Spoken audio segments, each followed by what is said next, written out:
Market में एक गाना ट्रेंडिंग पर है जिसमें नूरा फतेही और संजय दत्त ने मिलकर ऐसी अश्लील गाने पर अभिनय किया है कि सुनते ही आपका कान फट जाएगा। लिरिक्स कुछ ऐसे हैं, ध्यान से सुनिए इसे। पहले उठा ले, अंदर वो डाले, नीचे एक बूंद न गिराए, और फिर जो बातें हुई है वो तो सीधे बाथरूम की गंदगी से भी ज्यादा घटिया है। मैंने अपने जीवन में इतना घिनौना और अश्लील गाना कभी नहीं सुना है दोस्तों। अब कुछ लोग इसे अश्लील नहीं कहेंगे क्योंकि अश्लीलता तो सिर्फ भोजपुरी भाषा में होता है। नग्नता परोसकर नवयुवकों को बर्बाद कर रहे हैं इस तरह के गाने। बलात्कार के लिए भी ये गाने उत्तरदायित्व है। गजब अंधेर नगरी है, गजब शासक है। कोई रोक टोक नहीं, कोई सुनने वाला नहीं, कोई कुछ बदलने वाला नहीं। एक गाना ट्रेंडिंग नंबर 1 पर है, लाखों व्यूज, शेयर, कमेंट, और लोग कह रहे हैं वाह क्या क्रिएटिविटी है। अरे भाई, एक क्रिएटिविटी नहीं, ये तो शर्म का अंत है दोस्तों। ये गाना है फिल्म केडी द डेविल का प्रमोशनल सॉन्ग। कन्नड़ फिल्म है लेकिन हिंदी वर्जन में नूरा फतेही और संजय दत्त है। डांस बार का सेट, नूरा घाघरा चोली में, सैकड़ों लोग घेरे हुए हैं और संजय दत्त जो 66 साल के हैं नूरा के साथ ऐसे डांस कर रहे हैं जैसे कोई शर्म बची ही नहीं हो।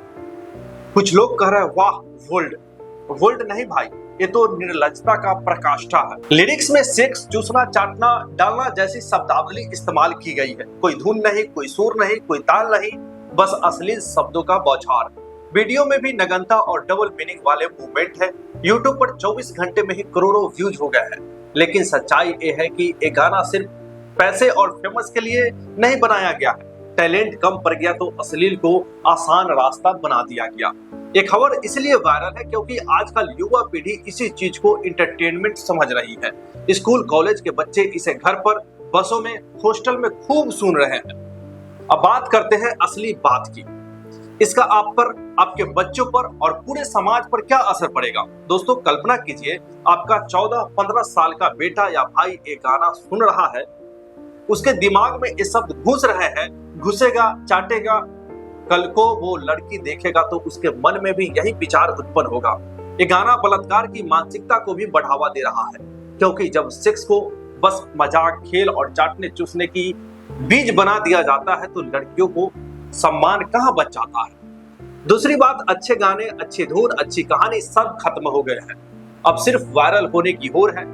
नूरा फतेही को पता है कि टैलेंट में इतनी व्यूज नहीं आएंगे, इसलिए शरीर और अश्लीलता को हथियार बना दिया जाए। संजय दत्त जिन्होंने कभी फिल्मों में मर्दानगी दिखाई, आज बूढ़े होकर भी इस गंदगी में शामिल हो गए हैं।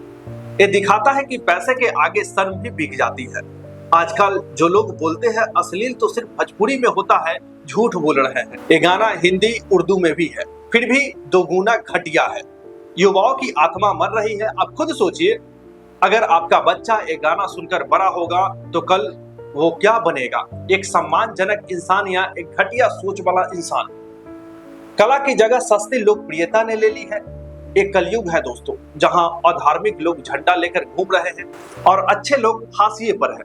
कोई रोकने वाला नहीं, कोई सेंसर बोर्ड काम नहीं कर रहा है, कोई नेता कुछ बोल नहीं रहा है, सब चुप है क्योंकि ट्रेंडिंग का मतलब पैसा होता है दोस्तों। अब इस गाने को सुनने से आप पर क्या असर होगा, आइए समझते हैं। आप रोज ये गाना देखते रहेंगे तो धीरे धीरे आपकी भी संवेदना बढ़ जाएगी। आप सोचेंगे चलो ये सब हो रहा है तो हम क्या कर सकते हैं, लेकिन यही गलती है। जब टैलेंट खत्म हो जाता है तब अश्लीलता सबसे सस्ता मार्केटिंग टूल बन जाता है। ये गाना न सिर्फ संगीत को बर्बाद कर रहा है बल्कि हमारी युवा पीढ़ी की सोच, सम्मान और संस्कार को भी बर्बाद कर रहा है। हमें क्या करना चाहिए, ऐसे गानों को बायकॉट करना चाहिए और बच्चे को अच्छे संस्कार, संगीत सुनाना चाहिए। अब आप अपनी आवाज उठाइए क्योंकि अगर हम सब चुप रहे तो कल हमारा बच्चा भी इसी गंदगी में बड़ा होगा। ये सिर्फ एक गाना नहीं, ये हमारी संस्कृति पर हमला है। अगर आपको भी लगता है कि अब काफी हो गया तो इस वीडियो को शेयर कीजिए, अपने दोस्तों के साथ लाइक कीजिए और कमेंट में लिखिए अश्लीलता बंद करो, संस्कार बचाओ।